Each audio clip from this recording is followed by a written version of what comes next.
Hey y'all, I'm back in the kitchen again.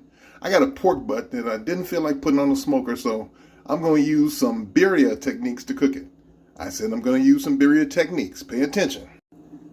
I'm going to start by hydrating some dried chilies. These are the ones that I have. Into some boiling water. Now I'm going to go to work on my pork butt. Okay, so I have deboned the pork butt and I cut it into chunks for two reasons. One, so it'll cook faster, and two, so we have more surface area and get more flavor from all those brown bits around the outside. I'm just going to hit this with a little salt and pepper. Don't overcrowd your pot.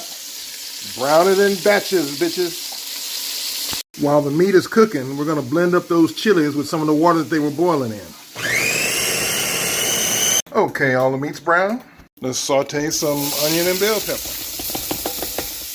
I'm going to add in some tomato paste. Add a good bit in. I chopped up 4 Roma tomatoes because I had Roma tomatoes that I needed to use. Add those in. See how all them good brown bits came up off the bottom? That's just more flavor.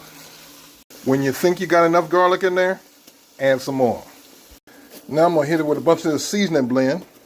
All the ingredients up there in the corner. Add in our chili blend. All those chilies, get it all in there. Ooh, that's a surly mix, ain't it? Gonna hit the whole thing with the boat motor to smooth it out. Add a stick of cinnamon and some bay leaves. Cover with some beef broth, or in my case, some beef bouillon. Why? Because that's what I had. Now we cover it, and it goes into the oven for about 2.5 hours at 350, or until the meat gets tender. After 2.5 hours, this is what it looks like. Look at the meat. Look how tender it is.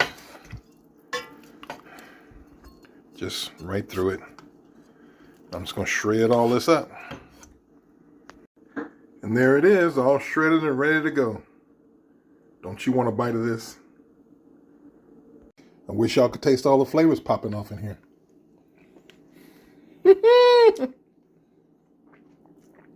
Until next time, peace and fish grease. And I love all y'all.